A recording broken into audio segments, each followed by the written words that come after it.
আপনাদের সবাইকে স্বাগত জানাই আমাদের সাধারণ জ্ঞানের এই প্রতিযোগিতামূলক আয়োজন কুইজ বাংলাদেশ 2024। বাংলাদেশ টেলিভিশন চায় যে আমাদের সন্তানেরা, আমাদের শিক্ষার্থীরা দেশকে আরও ভালো করে জানুক, আরও গভীরভাবে জানুক, বাংলাদেশের ইতিহাস, বাংলাদেশের সংস্কৃতি, বাংলাদেশের বিখ্যাত মানুষ তাঁদের সম্পর্কে জানুক। আর সেই লক্ষ্যে কুইজ বাংলাদেশ 2024কে আমরা সাজিয়েছি মূলত বাংলাদেশকে কেন্দ্র করে। আর সেই নিয়েই আমাদের এই নতুন আয়োজন। আমাদের নতুন আয়োজনে অংশ নিতে যথারীতি হাজির দুটি বিদ্যালয়, যাদের নাম আপনারা সবাই জানেন। তো চলুন তাদের সঙ্গে আপনাদের আগে পরিচয় করিয়ে দিই। আমি M Rafsanul Haque, Shamsul Khan school and college, নবম শ্রেণী। Azhul Islam Jisan, Shamsul Khan school and college, নবম শ্রেণী। জিয়াদ মুনাইম, দশম শ্রেণী, রায়েরবাজার উচ্চ বিদ্যালয়। সুবর্ণা ইসলাম, নবম শ্রেণী, রায়েরবাজার উচ্চ বিদ্যালয়। একদিকে শামসুল হক স্কুল, আরেকদিকে রায়েরবাজার উচ্চ বিদ্যালয়। দু দলের আজ লড়াই বাংলাদেশ বিষয়ক প্রশ্ন নিয়ে। আপনাদেরকে তার আগে জানিয়ে দিতে চাই আমাদের অনুষ্ঠানের নিয়ম কারণ। আমাদের মোট দুটি রাউন্ডে আমরা প্রশ্ন করব। প্রথম রাউন্ডে থাকবে ছবি এবং ভিডিও নিয়ে প্রশ্ন। দ্বিতীয় রাউন্ডে আমরা 1 মিনিট সময়ের মধ্যে 10টি প্রশ্ন করব দ্রুত। প্রথম রাউন্ডে সঠিক উত্তর দিতে পারলে 10 নম্বর, ভুল উত্তর হলে জরিমানা হবে 5 নম্বর। কিন্তু দ্বিতীয় রাউন্ডের বেলায় অর্থাৎ দ্রুত প্রশ্ন উত্তরের বেলায় যেটা হবে, সঠিক নম্বরের জন্য থাকবে 5 নম্বর, কিন্তু ভুল হলে কোনো জরিমানা হবে না। আর প্রথম রাউন্ডে যে দল আগে বাজার প্রেস করবেন তারা সুযোগ পাবেন আগে। আর দ্বিতীয় রাউন্ডের অর্থাৎ কুইক কুইজ রাউন্ড যেটি, সেটির বেলায় দুটি দলকেই আমরা আলাদা আলাদা করে প্রশ্ন করব, সুতরাং সেখানে বাজার লাগবে না। এই হচ্ছে মোটামুটি আমাদের নিয়ম। ঠিক আছে, জানা হলো, বোঝা হলো? তো শুরু করি আমাদের আজকের কুইজ বাংলাদেশ 2024। কুইজ বাংলাদেশ 2024-এ প্রথমেই আসছে আমাদের প্রথম রাউন্ড, সেটি হচ্ছে ছবি ও ভিডিও ভিত্তিক রাউন্ড। তো আসছে আমাদের প্রথম প্রশ্ন বড় পর্দায়। আমাদের প্রথম প্রশ্ন, তিনি বাংলাদেশের প্রথম জাতীয় পতাকার অন্যতম এবং মূল নকশাকার। তিনি একজন ছাত্রনেতা ও স্বভাব আঁকিয়েছিলেন। 1970 সালের 6 জুন ঢাকা বিশ্ববিদ্যালয়ের ইকবাল হলে, বর্তমান শহীদ সার্জেন্ট জহুরুল হক হল, 116 নম্বর কক্ষে রাত 11টার পর পুরো পতাকার নকশা সম্পন্ন করেন। এই পতাকাই পরবর্তীতে 1971 সালের 2রা মার্চ ঢাকা বিশ্ববিদ্যালয়ের বটতলায় উত্তোলিত হয়। প্রশ্ন হচ্ছে, বাংলাদেশের প্রথম জাতীয় পতাকার অন্যতম এবং মূল নকশাকারকে? সবার আগে বাজার প্রেস করছেন রায়েরবাজার উচ্চ বিদ্যালয়, শিবনারায়ণ দাস। শিবনারায়ণ দাস। দেখে নেই আমাদের কম্পিউটার কি বলছে। আমাদের কম্পিউটার বলছে এটা সঠিক উত্তর হচ্ছে অবশ্যই Shibnarayan Das. Very well done, Rayerbazar উচ্চ বিদ্যালয়। একদম সঠিক উত্তর, শিবনারায়ণ দাস। তিনি এই আমাদের পতাকায় গোল চিহ্নের ভিতরে বাংলাদেশের মানচিত্রটিকে এঁকেছিলেন। শিবনারায়ণ দাস। রায়েরবাজার উচ্চ বিদ্যালয় 10 নম্বর যোগ হয়ে গেল আপনাদের খাতায়। তো দেখে নিই রায়েরবাজারের পর এবার শামসুল হক খান স্কুল তৈরি কিনা তাদের উত্তর দেবার জন্য আসছে আমাদের পরের প্রশ্ন। 326 খ্রিস্টপূর্বে এই বিজয়ী বীর সেনাবাহিনী মগধের নন্দ সাম্রাজ্যের সীমানার দিকে অগ্রসর হয়। এই সেনাবাহিনী ক্লান্ত ছিল এবং গঙ্গা নদীর কাছাকাছি বাংলার বিশাল বাহিনীর মুখোমুখি হতে ভয় পেয়ে যায়। এই বাহিনী বিপাশা নদীর কাছে বিদ্রোহ ঘোষণা করে এবং আরও পূর্ব দিকে যেতে অস্বীকার করে।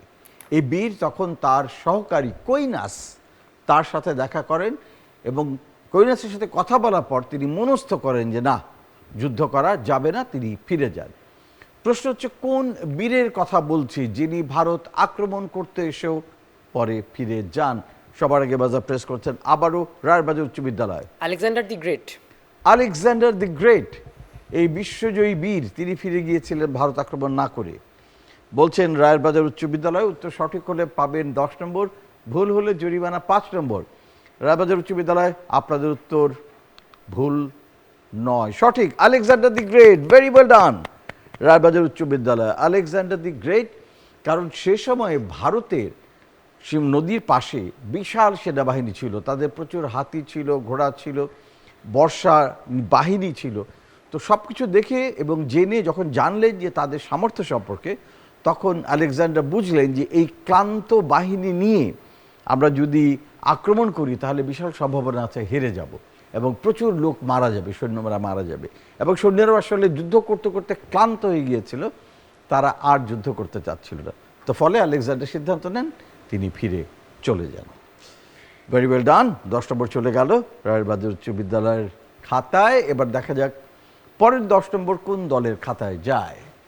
শুদ্ধ বানান, আমরা 4টি বানান দেখাবো, তার মধ্যে একটি শুদ্ধ বের করতে হবে। শুদ্ধ বানানটি, এটি দু দলের জন্যই সমান সুযোগ।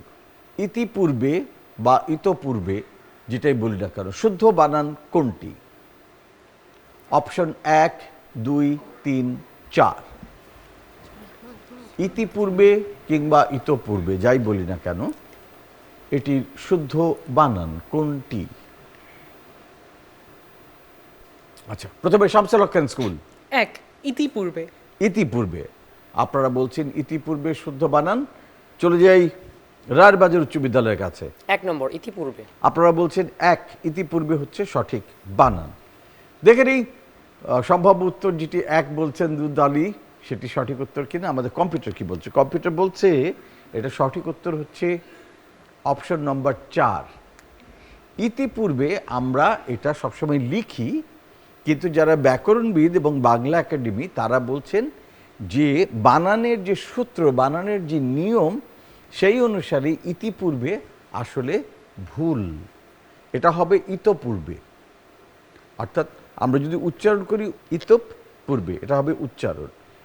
ইতপূর্বে অর্থাৎ ইতঃ যোগ পূর্বে, এ দুটোর সন্ধি বিচ্ছেদ করলে হয়। আর ইতপূর্বে মানে হচ্ছে এর আগে, তাই না, এর পূর্বে, এটা হচ্ছে ইতপূর্বের সঠিক বানান।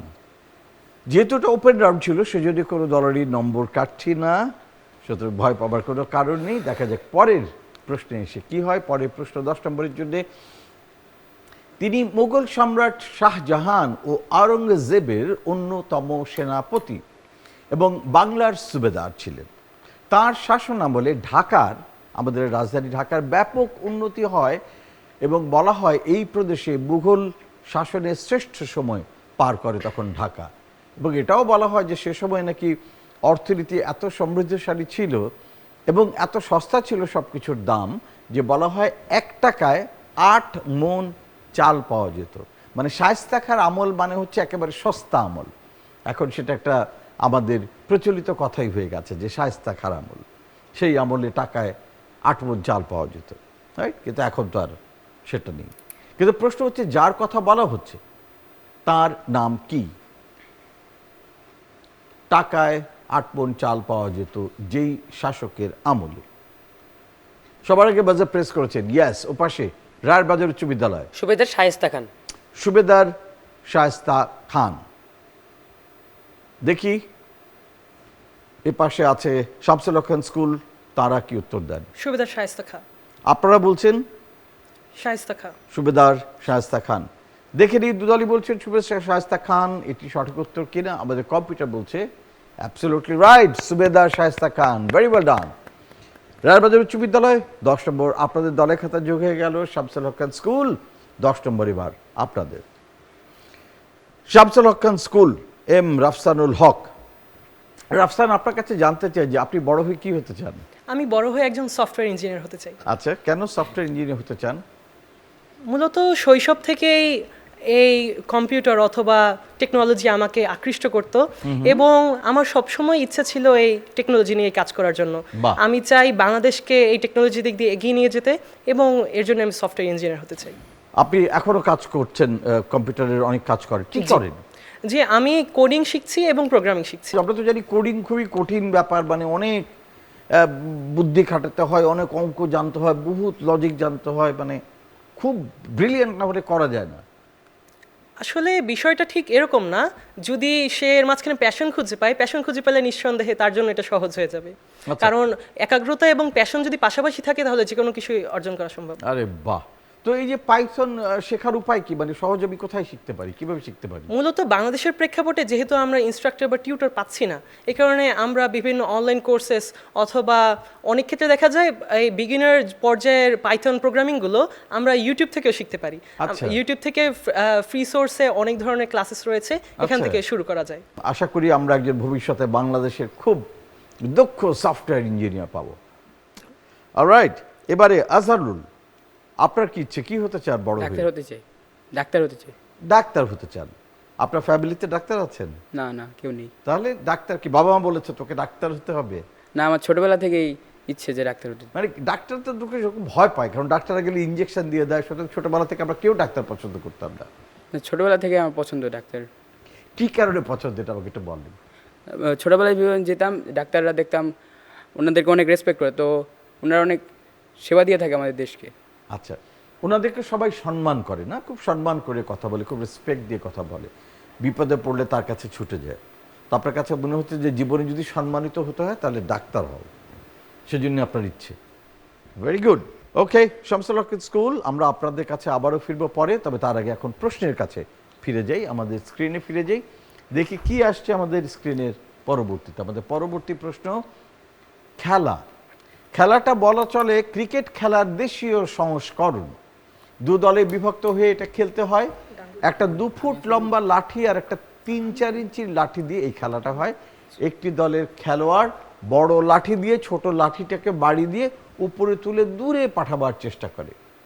এই ছোট লাঠি যদি অপর দলের খেলোয়াড় ধরে ফেলে, মানে ক্রিকেটে যেমন ক্যাচ ধরে সেরকম ছোট লাঠি যদি ধরে ফেলে তাহলে সে আউট। আর যদি ধরতে না পারে তখন এই যে বড় যে লাঠিটা ছিল সেটা দিয়ে মাপা হয় যে কত দূরে এটা গেল এবং তত পয়েন্ট তারা পায়। তো আমাদের বাংলাদেশের এবং বাংলার এটা অত্যন্ত প্রাচীন খেলা, দীর্ঘ সময়ের খেলা। ছোটবেলায় আমরা সবাই অনেক খেলেছি। এখন অবশ্য যারা শহরে থাকেন তাদের যথেষ্ট পরিমাণ জায়গা নেই এই ধরনের খেলাগুলো খেলার। আমার মনে আছে ছোটবেলায় আমরা পেয়ারা গাছের ডাল ভেঙে এই লাঠি দিয়ে আমরা খেলতাম, খুবই ইন্টারেস্টিং। তো প্রশ্ন হচ্ছে বাংলার এই ঐতিহ্যবাহী খেলাটার নাম কি? সবার আগে বাজার প্রেস করেছেন শামসুল হক স্কুল। ডাঙ্গুলি। ডাঙ্গুলি। আচ্ছা, দেখি এটার নাম ডাঙ্গুলি কিনা, আমাদের কম্পিউটার কি বলছে। Absolutely right, very well done Shamsul Haque school. ডাঙ্গুলি অর্থাৎ যেটা বড় লাঠি এটাকে বলা হয় ডাং, আর ছোট যেটা থাকে 3-4 ইঞ্চি এটাকে বলা হয় গুলি। এবং এটার আবার দুপাশে আবার চোখা করা থাকে, দুপাশে চোখা থাকে, আর এটা হয় লম্বা হয়, মোটা হয়, যাতে এটাকে জোরে বাড়ি দেওয়া যায়। খুবই ইন্টারেস্টিং খেলা। তবে আবার দুর্ঘটনা যে ঘটতো তা না, কারণ যে জোরে বাড়ি বাঁধলে পরে যে ওই গুলিটা কোথায় যে গিয়ে যাবে এবং দেখা যেত গায়ে লাগে, কারো চোখে লেগে যায়, মুখে লেগে যায়, হঠাৎ করে আসে, তো এরকম অনেক দুর্ঘটনাও ঘটতো। কিন্তু তারপরেও গ্রাম বাংলার খুবই জনপ্রিয় একটি খেলা এটা। Very well done Shamsul Haque school. 10 নম্বর আপনাদের দলের খাতায়। চলে যাই পরের প্রশ্নে। দেখতে পাচ্ছি এক ভদ্রলোককে। আন্তর্জাতিক ক্রিকেটে বাংলাদেশের প্রথম অধিনায়ক তিনি। এর আগে তিনি বিভিন্ন ভূমিকায় ছিলেন, একসময় জাতীয় দলের ম্যানেজারও ছিলেন, বিসিবির পরিচালক ছিলেন দীর্ঘদিন এবং গেম ডেভেলপমেন্ট বিভাগের প্রধান, ক্রিকেট পরিচালনা বিভাগের প্রধান হিসেবে তিনি দায়িত্ব পালন করেছেন। তিনি ছিলেন বিপিএল এর গভর্নিং বডির চেয়ারম্যান। সম্প্রতি বাংলাদেশ ক্রিকেট বোর্ড তাকে প্রধান নির্বাচকের দায়িত্ব দিয়েছেন। প্রশ্ন হচ্ছে কে এই প্রধান নির্বাচকের দায়িত্ব পেলেন, কে তিনি, কি তার নাম? সবার আগে বাজার প্রেস করেছেন পাশে মিনহাজুল আবেদিন নান্নু। মিনহাজুল আবেদিন নান্নু। দেখা যাক মিনহাজুল আবেদিন নান্নু কিনা। আমরা এই পাশে আসতে চাই রায়ের বাজারের কাছে, আপনারা কি উত্তর দিতে চান? মিনহাজুল আবেদিন নান্নু বলেছেন। শামসুল হক স্কুল, দেখি আমাদের কম্পিউটার কি বলে। কম্পিউটার বলছে তিনি হচ্ছেন গাজী আশরাফ হোসেন লিপু। মিনহাজুল আবেদিন নান্নু কিছুদিন আগ পর্যন্ত প্রধান নির্বাচক ছিলেন, তার স্থলাভিষিক্ত হয়েছেন গাজী আশরাফ হোসেন লিপু।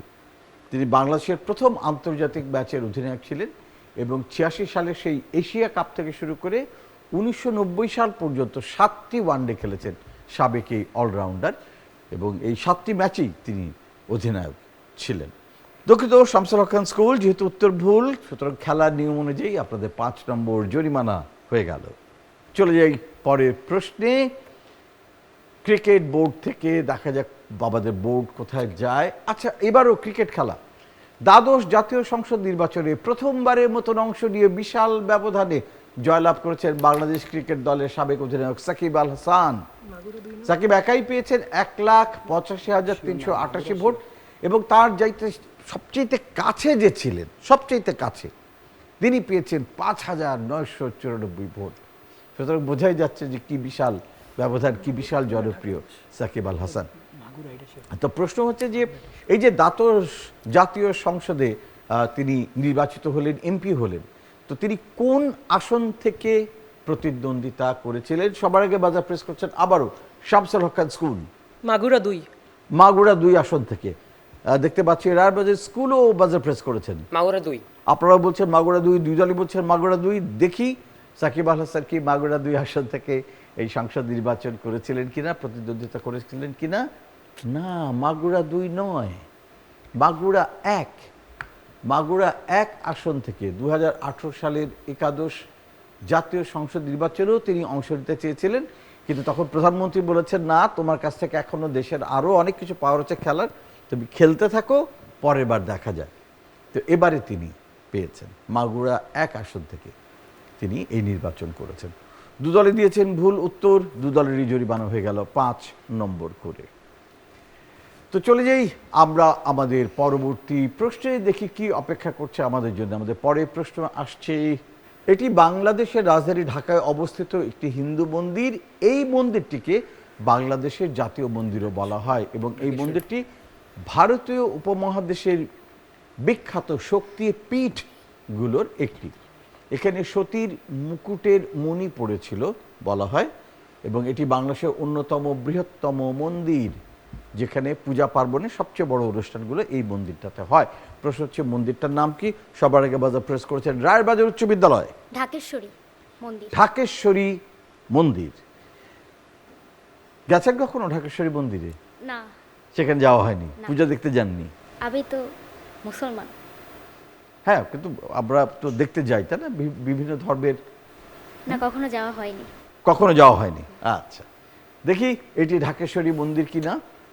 ঠিক তাই, একদম ঠিক মনে আছে। আপনার বন্ধুরা আপনাকে ঠিক ছবিটা দেখিয়েছে এবং বইয়ের মধ্যে যে ছবিটা ছিল আপনি ঠিক মনে রেখেছেন, ঢাকেশ্বরী মন্দির।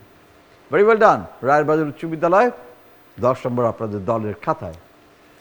এবার ঢাকেশ্বরী মন্দির থেকে চলে যাই আমাদের পরের প্রশ্নে, দেখি কি অপেক্ষা করছে আমাদের জন্য। আমাদের পরের প্রশ্ন, কম্পিউটারে দ্রুত সময়ে কাজ করতে আমরা কোনো লেখা কপি করে বিভিন্ন জায়গায় পেস্ট মানে যোগ করে থাকি। তো প্রশ্ন হচ্ছে এই পেস্ট করবার ক্ষেত্রে যে কিবোর্ড কমান্ডটা আমরা দিই, সেই কিবোর্ড কমান্ডটা কি? সবার আগে রায়েরবাজার উচ্চ বিদ্যালয় Ctrl+V। Ctrl+V, V। এটা দিলে পেস্ট হয়ে যাবে, একটা লেখা কপি করে পেস্ট হয়ে যাবে। আচ্ছা, দেখি বাজার প্রেস করেছেন এপাশে শামসুল হক খান স্কুলও। Ctrl+V। Ctrl+V, এটা দিলে আমরা যেটা কপি করছি সেটা ওখানে পেস্ট হয়ে যাবে, যোগ হয়ে যাবে, তাই তো? আচ্ছা, দেখি আমাদের প্রযুক্তির এই জ্ঞান যেটা আপনারা দুদল বলছেন সেটা ঠিক কিনা। আমাদের কম্পিউটার কি বলে, সে তো সবচেয়ে জ্ঞানী। আমাদের কম্পিউটার বলছে Ctrl+V। Very well done. Rayerbazar উচ্চ বিদ্যালয়, আপনাদের উত্তর সঠিক। আপনারা পাচ্ছেন 10 নম্বর। শামসুল হক খান স্কুল আপনারা পেয়ে যাচ্ছেন 10 নম্বর। চমৎকার। এবং কাজ করার ক্ষেত্রে আমাদের এই ছোট ছোট কমান্ডগুলি যদি জানা থাকে তাহলে আমাদের কাজ করতে কিন্তু খুব সুবিধা হবে এবং আমরা দ্রুত অনেক কাজ করে ফেলতে পারি। নাহলে যদি এই পেস্ট যদি করা না যেত বা পেস্ট করার কমান্ড যদি না জানা থাকে তাহলে একই কথা বারবার বারবার বারবার লিখতে হবে, তাতে অনেক সময় নষ্ট হবে। ঠিক আছে, তাহলে আমরা এখন প্রযুক্তি থেকে চলে যাই আমাদের পরের প্রশ্নে, দেখি কি নিয়ে আমাদের পরের প্রশ্ন। একজন মহাকবি, আধুনিক বাংলা সাহিত্যের প্রথম মুসলিম কবি তিনি। তার প্রকৃত নাম কাজম আল কুরাইশি। মুসলিমদের গৌরবময় ইতিহাস থেকে কাহিনী নিয়ে মহাশ্মশান মহাকাব্য রচনা করে যে দুঃসাহসিকতা তিনি দেখিয়েছিলেন তা তাকে বাংলা সাহিত্যের গৌরবময় আসনে স্থান করে দিয়েছে। প্রখ্যাত এই মহাকবিকে আমরা কি নামে চিনি? সবার আগে বাজার প্রেস করেছেন রায়েরবাজার উচ্চ বিদ্যালয়। মহাকবি কায়কোবাদ। মহাকবি কায়কোবাদ। আচ্ছা, দেখি এই পাশে বাজার প্রেস করেছেন একই সাথে শামসুল হক খান স্কুল। মহাকবি কায়কোবাদ। আচ্ছা, কি করে চিনলেন যে ইনি মহাকবি কায়কোবাদ? কেন মনে হলো? ওনার ছবিটা আগে ইন্টারনেটে দেখেছিলাম, আমাদের বইয়ে ছিল এবং তার আসল নাম আল কুরাইশি এটাও জানা ছিল। আচ্ছা, সেখান থেকে মনে এটা হলো তার আমাদের নাম স্কুলের কায়কোবাদ। বইতে আছে। জি। আচ্ছা, সেজন্য মনে আছে। গুড। আপনারা কিভাবে জানলেন? মহাশাসন। আমাদের মহাশ্মশান কাব্যটি পড়া হয়েছিল, সেই সৌভাগ্য অনুযায়ী আমরা এটা এটা কি স্কুল থেকে পড়তে বলেছে নাকি আপনি ব্যক্তিগত আগ্রহে পড়েছেন? এটা ব্যক্তিগত আগ্রহে পড়া হয়েছিল। আচ্ছা, বাহ। মহাশ্মশান কাব্যগ্রন্থ তো খুবই কঠিন একটা কাব্যগ্রন্থ এবং আপনারা এটা পড়েছেন, এটা জেনে খুব ভালো লাগলো, খুব ভালো লাগলো। দেখি ইনি, আমার জানা নাই ইনি কায়কোবাদ কি না মহাকবি, আমাদের কম্পিউটার জানে, দেখি কম্পিউটার কি বলে।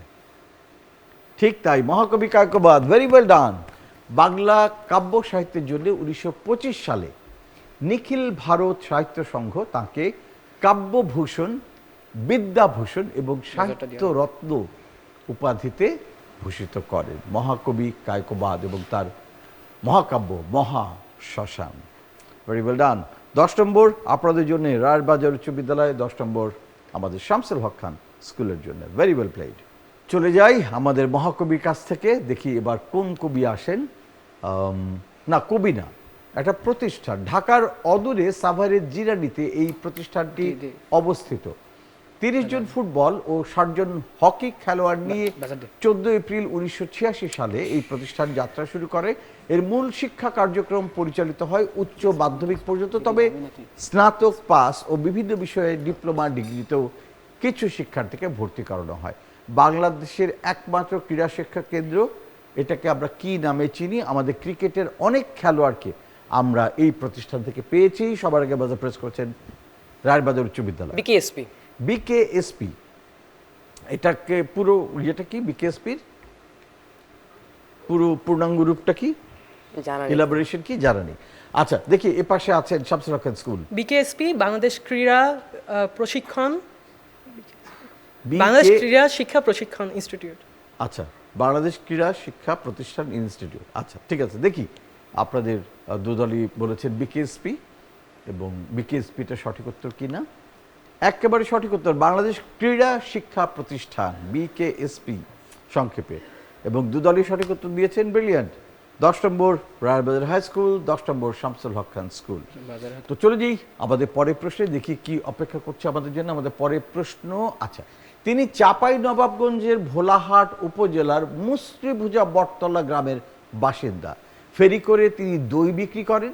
সেই আয়ে সংসার চালানোর পর যতটুকু টাকা বাঁচে সেটা দিয়ে তিনি বই কেনেন। বই কিনে গরিব ছাত্রদের মধ্যে বিলি করেন, যেন তারা অর্থের অভাবে, বই কিনতে না পারার অভাবে যেন পড়াশোনা থেকে বঞ্চিত না হয়। এই মহৎ মানুষটি তার সমাজ সেবায় অবদানের কারণে এবারের যে পদক দেওয়া হয়েছে 21শে পদক, সেটিতে সমাজ সেবায় অবদান রাখার জন্য বেসামরিক পর্যায়ের রাষ্ট্রের দ্বিতীয় সর্বোচ্চ সম্মাননা 21শে পদকে তাকে ভূষিত করা হয়েছে। প্রায় 90 বছর বয়স তার, এখনো ফেরি করে বেড়ান। কি তার নাম? আমরা অতি সম্প্রতি দেখেছি যে পত্রিকায় এসেছে, টিভিতে এসেছে, এবং তার এই গল্প কিন্তু সোশ্যাল মিডিয়াতে ভাইরাল হয়েছে, তাই না? সবাই তাকে কৃতজ্ঞতা জানিয়েছেন, অভিনন্দন জানিয়েছেন। কি এই ভদ্রলোকের নাম, এই মহৎ মানুষটির নাম? দু দলের কারো কাছ থেকেই কোনো রেসপন্স পাচ্ছি না। দেখি আমাদের কম্পিউটার কি বলে। কম্পিউটার বলছে তার নাম হচ্ছে জিয়াউল হক। 1955 সালে তিনি 5ম শ্রেণীতে পাঠ করে 6ষ্ঠ শ্রেণীতে ভর্তি হতে চান, কিন্তু তার বাবার সামর্থ্য ছিল না যে ছেলেকে স্কুলে পড়াবেন। তার বাবাও দই বিক্রি করতেন। পরে তিনি বাবার পেশায় যোগ দেন, বাবাকে তিনি সহায়তা করতেন। তিনি ওই বাবা দই বানাতেন, সেই দই নিয়ে নিয়ে তিনি বিক্রি করতেন। তার মধ্যে মনের ভিতরে যে কষ্টটা ছিল যে অর্থের কারণে আমি পড়াশোনা করতে পারিনি, তখন তিনি প্রতিজ্ঞা করেন যে ঠিক আছে, আমি যদি কখনো অর্থ আয় করতে পারি তাহলে আমি সেই সব গরিব ছেলে মেয়েদের সাহায্য করব যারা পড়ালেখা করতে পারছে না অর্থের অভাবে। তিনি তাদেরকে বই কিনে দেন। এবং খুবই মজার ব্যাপার হচ্ছে যে যখন তিনি 21শে পদক পান, যখন ঘোষণাটা আসে এবং রাষ্ট্রের বিভিন্ন জায়গা থেকে তাকে ফোন করা হয়, যোগাযোগ করা হয়, এবং বিভিন্ন মানুষজন ছুটে আসে তাকে অভিনন্দন জানাতে, তখন তিনি কিন্তু বাসা ছিলেন না। তিনি দই ফেরি করে বিক্রি করতে পথে পথে ঘুরছিলেন। এবং আমাদের সমাজে এ ধরনের অনেক জিয়াউল হক আছেন, এবং এই মানুষগুলো আছেন বলেই আমাদের দেশ আজ এগিয়ে যাচ্ছে। অলরাইট, জিয়াউল হক সাহেবের মতন মানুষকে আমরা আমাদের কুইজ বাংলাদেশ 2024-এর পক্ষ থেকে অভিনন্দন জানাই, সালাম জানাই। চলে যাই 21শে পদকের পর আমাদের পরবর্তী প্রশ্নে, দেখি কি আছে আমাদের জন্যে। চমৎকার একটি স্থাপনা। ছোট সোনা মসজিদ, খঞ্জনাদিঘি মসজিদ, 3 গম্বুজ মসজিদ, কোতোয়ালি দরওয়াজা, আলপনা গ্রাম, ঐতিহাসিক আলী শাহপুর মসজিদ, কানসাট আমবাজার, এতগুলো দর্শনীয় স্থান যদি আপনি দেখতে চান তাহলে আপনাকে একটা জেলাতে গেলেই হবে। প্রশ্ন হচ্ছে কোন জেলাতে গেলে এতগুলো চমৎকার জায়গা দেখতে পাবেন?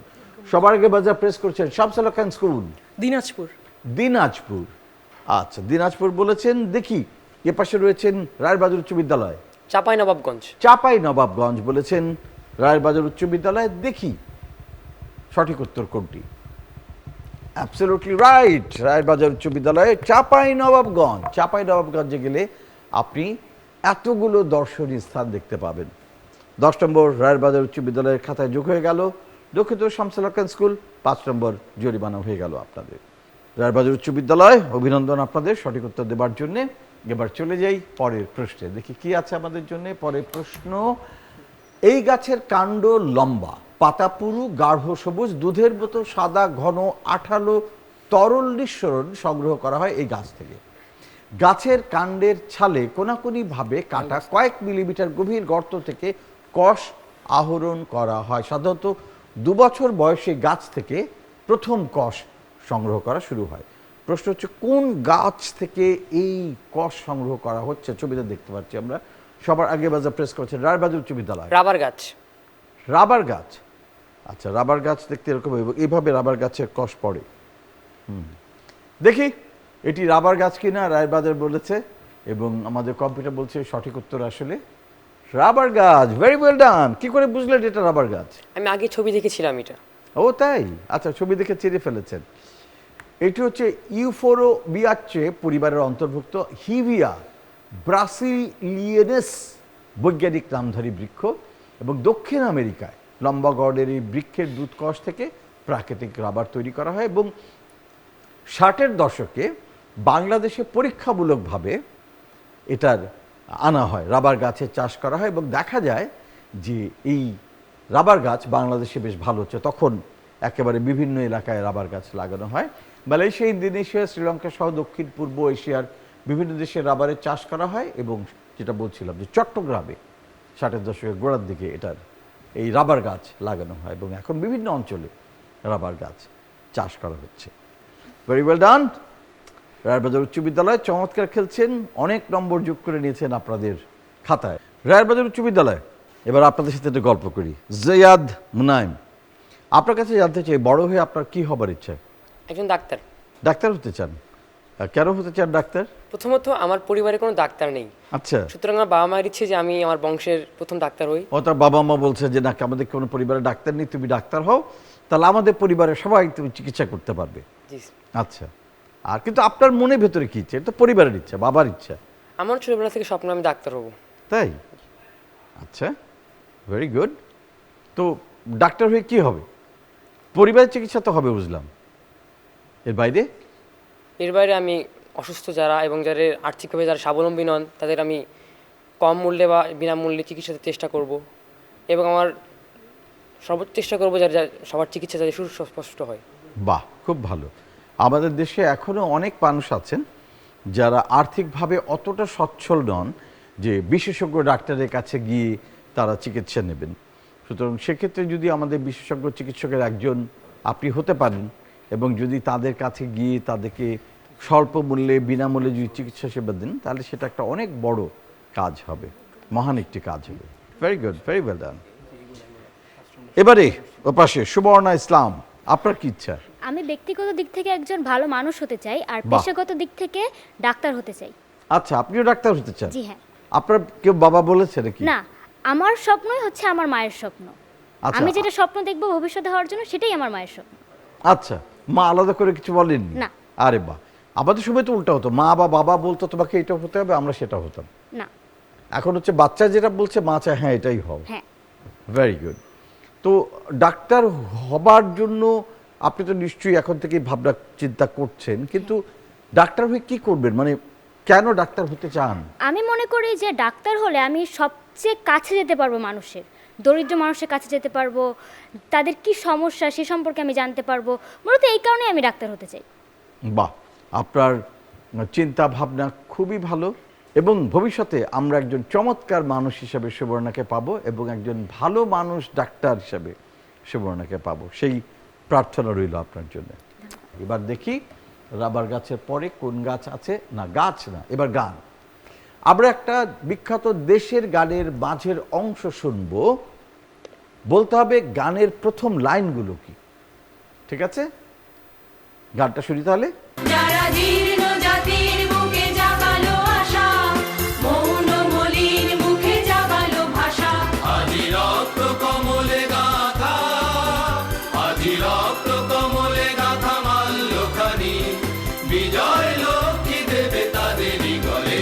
বিখ্যাত একটি গান, আমাদের মুক্তিযুদ্ধের সময়ে আমরা এই গান প্রচুর শুনেছি, তাই না? স্বাধীন বাংলা বেতার কেন্দ্র থেকেও এই গান প্রচারিত হয়েছে এবং এখনো দেশের গানের কথা বললেই এই গানগুলো আমাদের কানে বাজে। প্রশ্ন হচ্ছে এই গানটির প্রথম লাইন কি? বাজার প্রেস করেছেন শামসুল হক খান স্কুল। জয় বাংলা, বাংলার জয়। জয় বাংলা, বাংলার জয়। রায়ের বাজার উচ্চ বিদ্যালয়, এটা জানা নেই গানটা কোনটা। আচ্ছা দেখি এটি জয় বাংলা, বাংলার জয় কিনা। আমাদের কম্পিউটার কি বলে। কম্পিউটার, গানটা শুনি। মুক্তির মন্দির সোপানো তলে কত প্রাণ হলো বলিদান, লেখা আছে অশ্রু জলে।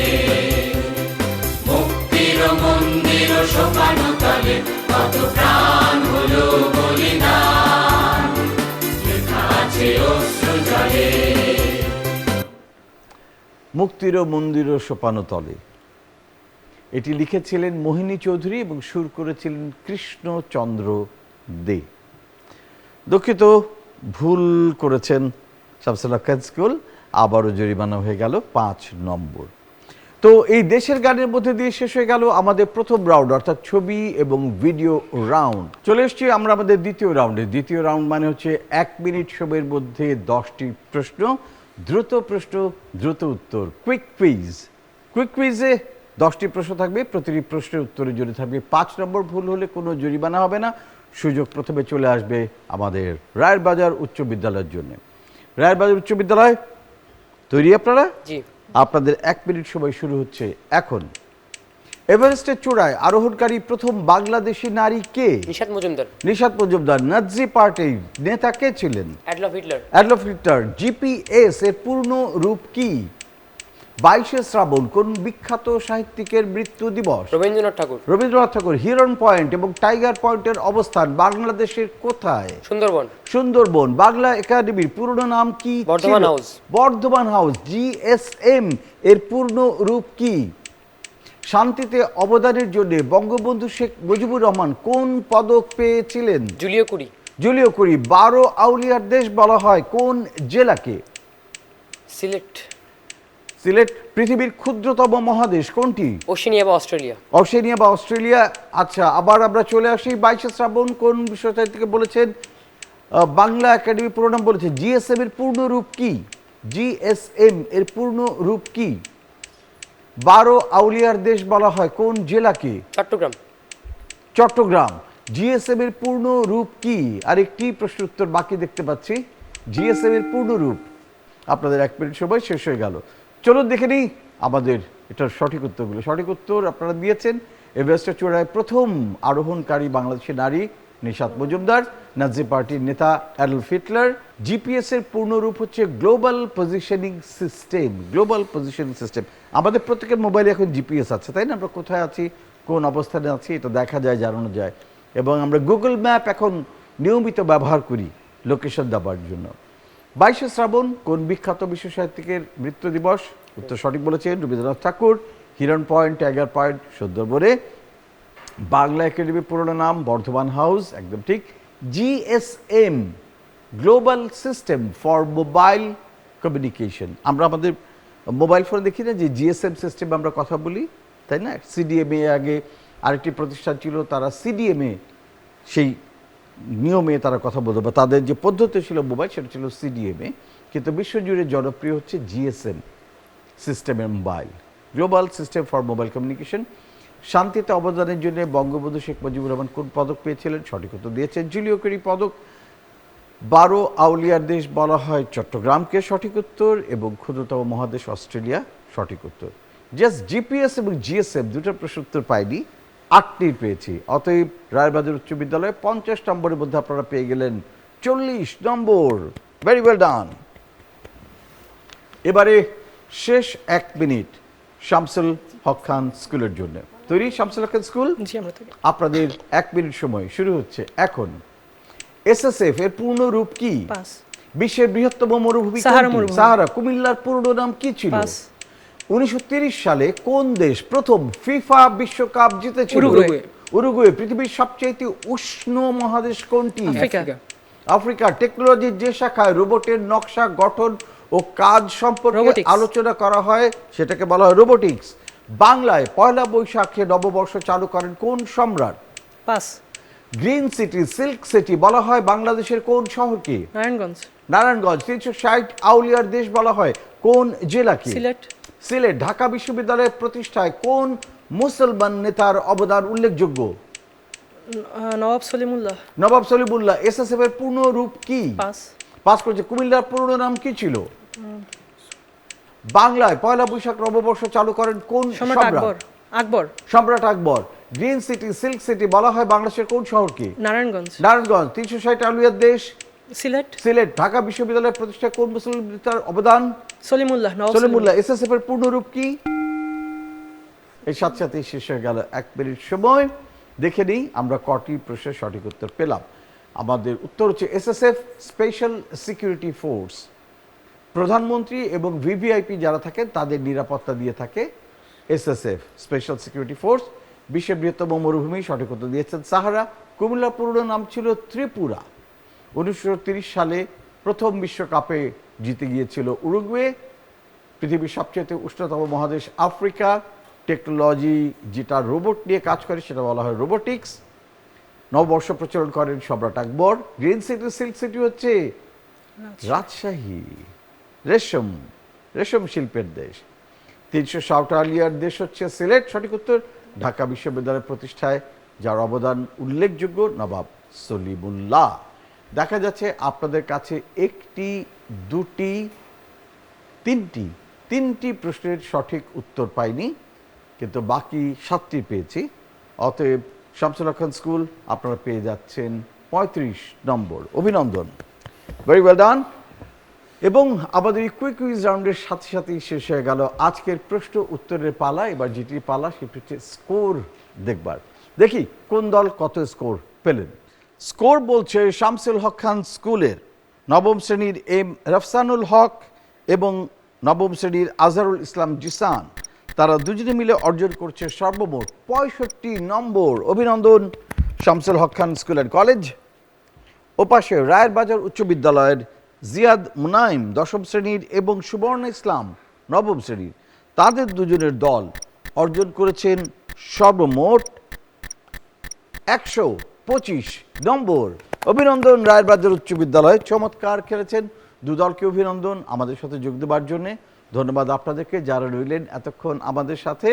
এবং আমরা নিশ্চিত জানি যে এ ধরনের কুইজের অনুষ্ঠানে আপনারও খুব ইচ্ছে করে উত্তর দিতে, এবং আজকে আমরা যতগুলো প্রশ্ন জিজ্ঞেস করেছি আপনি বেশিরভাগ প্রশ্নের উত্তরই সঠিক দিয়েছেন, তাই না? তো এরকম 6ষ্ঠ থেকে 10ম শ্রেণীতে যারা পড়াশোনা করছেন তারা যদি মনে করেন আমাদের এই কুইজ বাংলাদেশ 2024-এ অংশ নেবেন, তাহলে আপনি অংশ নিতে পারেন। নিয়ম কি? খুব সোজা। আপনাকে যেটা করতে হবে, আপনাদের 6ষ্ঠ থেকে 10ম শ্রেণীতে পড়ুয়া 2জন কুইজারকে খুঁজে বের করতে হবে। তারপর তাদের নাম, ঠিকানা, যোগাযোগের বিস্তারিত এবং তাদের অভিভাবকের বিস্তারিত লিখে স্কুল প্রধানের মাধ্যমে আবেদন পাঠাতে হবে আমাদের কাছে। আমাদের কাছে আবেদন পাঠাবার ঠিকানা প্রযোজক কুইজ বাংলাদেশ 2024, কক্ষ নম্বর 221, বাংলাদেশ টেলিভিশন, রামপুরা, ঢাকা। চাইলে আপনারা যোগাযোগ করতে পারেন আমাদের সাথে আমাদের ফেসবুক পেজে। আমাদের ফেসবুক পেজ হচ্ছে কুইজ বাংলাদেশ। সেখানে আমাদের সাথে যোগাযোগ করতে পারেন। আপনার কোনো কিছু জানার থাকলেও আপনি সরাসরি সেখানে পোস্ট করতে পারেন। আর আপনারা তো জানেনই আমাদের এই কুইজ বাংলাদেশ প্রচারিত হয় প্রত্যেক রবিবার সন্ধ্যা 6:20 বাংলাদেশ টেলিভিশন এবং বিটিভি ওয়ার্ল্ডে। আশা করছি সামনের সপ্তাহে যখন ফিরে আসবো ঠিক এই সময়টাতে আপনার সাথে আবারও দেখা হয়ে যাবে আমাদের, এবং আপনার সাথেও আমরা সরাসরি সব প্রশ্ন উত্তর নিয়ে খেলব। দেশকে ভালোবাসতে হলে সবার আগে জানতে হবে দেশকে। দেশকে জানার খুব ভালো উপায় হচ্ছে দেশের বই পড়া, দেশ ঘুরে দেখা, দেশ সম্পর্কে কথা বলা। এবং দেশ সম্পর্কে যদি জানি, দেশ সম্পর্কে যদি কথা বলি এবং দেশের সব প্রান্তে যদি ঘুরে বেড়াই, তখন অটোমেটিক্যালি হৃদয়ের ভেতর থেকে বাংলাদেশের জন্য ভালোবাসা আসবে। বাংলাদেশকে ভালোবাসি, বাংলাদেশকে জানি, তথ্যের সঙ্গে থাকি, জ্ঞানের সঙ্গে থাকি, প্রযুক্তির সঙ্গে থাকি। Happy cuisine.